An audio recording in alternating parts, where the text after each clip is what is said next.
Pela breve explanação da ação, convido ao advogado William Araújo do Ministério Público para sua sustentação oral em 14 minutos.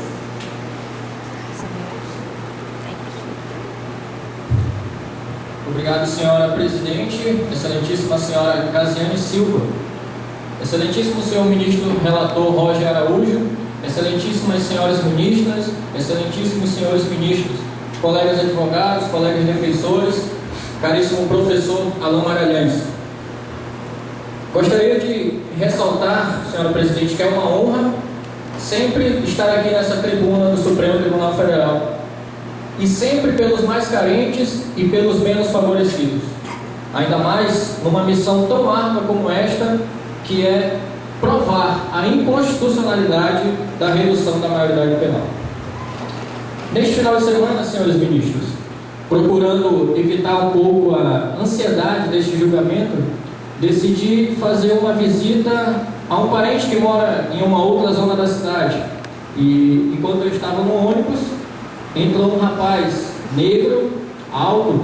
Ele tinha uma expressão de desespero misturado com humilhação. O rapaz chegou no meio do ônibus e ele começou então a pedir esmolas. E durante seu discurso ele proferiu as seguintes palavras: confesso para vocês que às vezes dá vontade de virar bandido, de roubar, mas eu me controlo. Se não conseguir nada aqui, vou ter que me contentar com o lixo.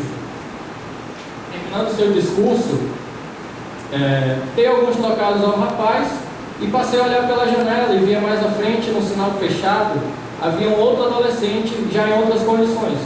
Ele limpava o vidro dos carros, ministro Cleiton, limpava o vidro dos carros para tentar ali arranjar alguns trocados. Então parei para pensar, o que teria de semelhante aqueles dois jovens, enquanto um pedia esmolas e o outro estava ali num trabalho completamente informal.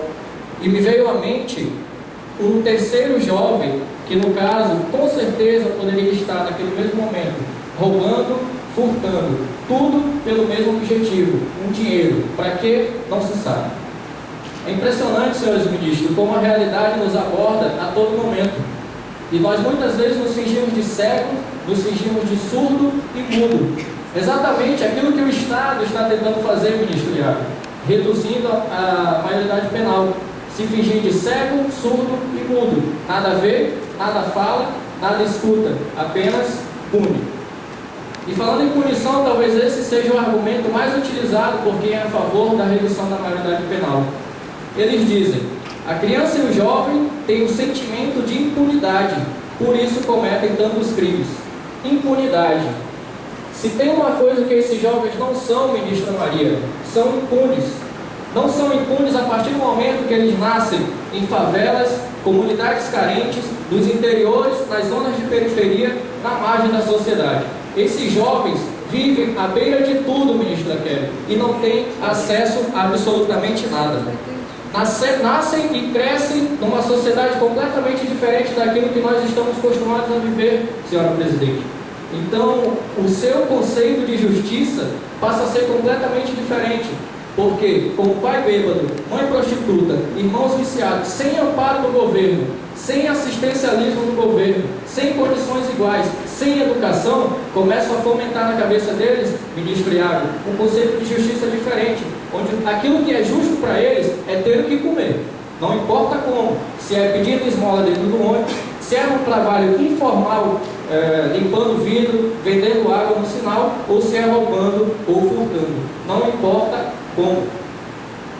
O povo brasileiro não consegue enxergar aquilo que está um pau na sua frente. Lugar de criança não é matando, não é roubando, mas também não é praticando trabalho informais, como muitos levantam um discurso de que mesmo na miséria, a criança ou o jovem, ele deve trabalhar, mesmo que seja na lavoura, mesmo que seja no sinal fechado, deve suar. Esse é o discurso. E não vê que o Estado deve proporcionar educação. Essas crianças, esses jovens, não devem estar na criminalidade, mas também não devem estar nesse tipo de trabalho. O governo deve fazer valer aquilo que se diz na Constituição, oferecer essa igualdade de condições, oferecer essa educação, oferecer essa segurança. Não oferece 1/3, ministra Bianca, 1/3 daquilo que prevê e querem cobrar agora. Pior ainda é ver a grande massa do povo brasileiro a favor dessa redução da maioridade penal, num discurso de ódio contra esses jovens, contra essas crianças, porque seria muito mais fácil criminalizar do que investir em educação. Reduzir a maioridade penal, o Ministério Público acredita que não será a solução, porque nós estaremos entregando esses jovens ao sistema prisional brasileiro. Sistema prisional esse, ministra Adriana, muito bem conceituado pelo ministro Marco Aurélio, não passa de verdadeiras masmorras medievais, não passa de verdadeiras faculdades do crime. Então esse jovem que comete um furto, que é preso por porte de drogas, que é preso por tráfico de droga, vai parar numa unidade prisional, vai ser com certeza formado um bandido de alta periculosidade e vai voltar para a sociedade pior ainda, porque o sistema prisional brasileiro, é claro para todos, não ressocializa, não reeduca absolutamente ninguém. E quando eu falo de jovens que roubam ou traficam, eu quero me ater agora a um mito que a mídia insiste em colocar na mente dos brasileiros. Um mito sobre a criminalidade infanto-juvenil. Eles falam da criminalidade como se a todo momento nossos jovens estivessem matando, estivessem roubando, estivessem estuprando, como se nossos jovens fossem monstros que estão aí soltos pela criminalidade, quando não é verdade. E eu gostaria que os senhores ministros se atessem agora a algumas estatísticas. A Unicef, senhor ministro relator, estima que de todos os homicídios que acontecem no Brasil, 1% é cometido por jovens entre 16 e 17 anos. 1%. No ano de 2012 foram registrados 56.337 homicídios. Desses 56 mil, 1% é cometido por esses jovens. Não é aquilo que a mídia tenta passar para todos nós, não é aquilo que a mídia passa para o sistema brasileiro. Em contrapartida, enquanto de todos os homicídios nossos jovens cometem 1%, de todos os óbitos dos jovens, 46% é por homicídio. Nossos jovens estão morrendo, ministra Deise Miranda. Nossos jovens não estão matando, eles estão sendo mortos. O Brasil é vice-campeão mundial em assassinato de jovens, segundo a Unicef. E estamos analisando aqui, senhores ministros, fatos, estatísticas, comprovados pela Unicef, comprovados pelo Ministério da Justiça, em parceria com a Secretaria de Segurança Pública. Não estamos aqui, senhores, debatendo teorias datenianas, teorias rezendianas, ou teorias do nosso nobre deputado Jair Bolsonaro, teorias radicais, teorias de radicalismo, discursos de ódio. Os jovens não estão matando, nossos jovens não estão tão aprofundados na criminalidade como a mídia quer que acreditemos. Estamos fazendo exatamente o oposto daquilo que prevê a nossa Constituição. E agora eu gostaria de ler para os senhores o artigo 227, que diz: é dever da família, da sociedade e do Estado assegurar à criança o direito à vida, à saúde, à alimentação, à educação, ao lazer, à profissionalização, à cultura, à dignidade, ao respeito, à liberdade, à convivência familiar e comunitária, além de colocá-los a salvo de toda forma de negligência, discriminação, exploração, violência e crueldade e opressão. Nem o Estado, quando legisla uma emenda como esta, querendo punir estes jovens, e nem a sociedade, quando não cobra tais direitos, leva em consideração a Constituição. Estão ferindo gravemente a Constituição brasileira. Não oferecem 1/3 daquilo que está previsto no artigo 227 e agora quer punir. Visando tal artigo, surge então, em 1990, o Estatuto da Criança e Adolescente, que prevê todos esses direitos à criança, ao adolescente, ao mesmo tempo que traz medidas socioeducativas para o menor infrator. Ministra Bianca, existem medidas socioeducativas para o menor infrator. O menor não é impune, pelo menos no papel, pelo menos na lei. Já existe uma lei, e o Estatuto da Criança e do Adolescente, a partir do artigo 101, ele traz para nós algumas alternativas de punição, como advertência, reparar o dano, serviços comunitários, internação em estabelecimento educacional. O jovem é preso. Já existe uma internação, uma reclusão, onde esse jovem pode passar de até no máximo 3 anos, com reavaliações de 6 em 6 meses. Não existe esse mito da impunidade. O que falta é o Estado fazer valer a Constituição, fazer valer a legislação que já existe no Estatuto da Criança e do Adolescente. O problema é que não se faz valer. O que se mais tem dentro desse centro de reintegração são relatos de negligência, de tortura, de estupros.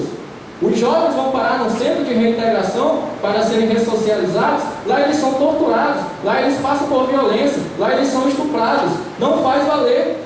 E além disso, parece que o Estado e a população brasileira não está satisfeita, querem colocá-lo na unidade prisional, que, se bem analisarmos, não tem diferença alguma com aquilo que nós temos hoje de centro de integração. É preciso fazer valer aquilo que diz a legislação. Não criar novas leis, não aprovar a redução da maioridade penal. Fazer valer o que diz no ECA, que está em vigor há 25 anos, mas o Brasil não faz acontecer e quer criar novas leis. Além disso, a aprovação da redução da maioridade penal fere diretamente, senhora presidente, o direito internacional. Ficou claro, ministro Cleiton, que na Convenção de Direitos Humanos da ONU, no ano de 1989, a idade de 18 anos virou referência mundial para a inimputabilidade. Convenção essa que o Brasil participou ativamente em 89. Não é à toa que sancionou o ECA um ano depois, visando isso.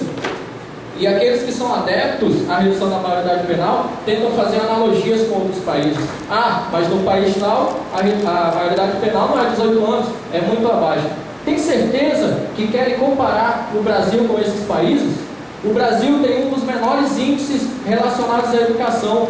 O IDH do Brasil não está lá essas coisas comparado a esses países. Saúde, segurança, todos abaixo da média mundial. Esses países adotaram a redução da maioridade penal, mas como ponto de chegada. Eles desenvolveram políticas públicas, eles ofereceram educação, eles ofereceram igualdade de condições para todos. E a partir do momento que se ofereceu e continuou a marginalização, aí reduziram. E nós estamos querendo fazê-lo como ponto de partida e não como ponto de chegada. Outro argumento muito utilizado é de que aqueles que são contra a redução da maioridade penal nunca passaram por violências desses menores infratores. Senhores ministros, eu já tive na minha própria vida caso de assassinato de pessoas próximas a mim por menores infratores. Semana passada mesmo tive meu celular furtado por um desses menores. Se eu mudasse de opinião por isso, se eu fosse a favor da redução da maioridade penal por isso, eu estaria querendo o quê? Resolver o problema ou estaria querendo uma vingança? E fica a pergunta, o Executivo, o Legislativo, quer resolver o problema da criminalidade do Brasil ou está num discurso de ódio e de vingança? A sociedade brasileira, ela precisa fazer valer o artigo 227.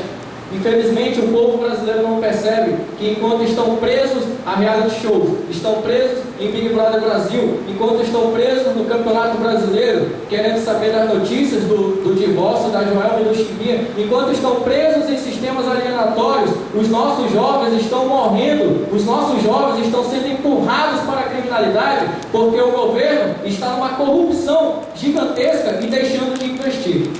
E para encerrar, senhora ministra, podemos fazer aqui uma metáfora comparando o Estado a uma mãe. Uma mãe que teve uma gravidez casual, uma criança indesejada. Essa mãe tenta de todas as formas fazer um aborto, mas não consegue. O feto resiste, a criança nasce sem assistência, sem educação, abandonada pela mãe, a criança é entregue à sorte, a criança é entregue ao léu. E a partir do momento que a criança vai crescendo, vai se revoltando contra essa mãe, que é o Estado, vai se revoltando contra a outra sociedade, de crianças que nasceram e cresceram em condições de igualdade completamente diferentes, e agora a mãe vem com um discurso de punição. E agora a mãe aparece querendo punir essa criança, não dando assistência alguma. Isso que o Estado quer fazer, reduzindo a maioridade penal. E reduzindo a maioridade penal, o próximo problema será o caos que se instaurar nos nossos presídios, maior do que nós já temos. Eles já são superlotados, superlotarão de forma maior ainda, e o próximo passo do Estado será começar a debater, a refletir e querer aprovar a pena de morte no Brasil. Aí sim, citando Gabriel Pensador, poderemos dizer, a nossa pátria mãe gentil, por fim, conseguirá realizar esse aborto. E só para encerrar, gostaria de citar, visto que a grande maioria da população brasileira é a favor da redução da maioridade penal, gostaria de citar uma frase que foi compartilhada pela ministra Deise Miranda recentemente em sua rede social. A democracia não é apenas a lei da maioria, É a lei da maioria respeitando o direito das minorias. E é isso que o Ministério Público está aqui, cobrando o direito dessa minoria. Perdão, senhor presidente, por ter ultrapassado o tempo. Agradeço imensamente a atenção de Vossas Excelências. Agradeço, excelentíssimo William Berto. Convido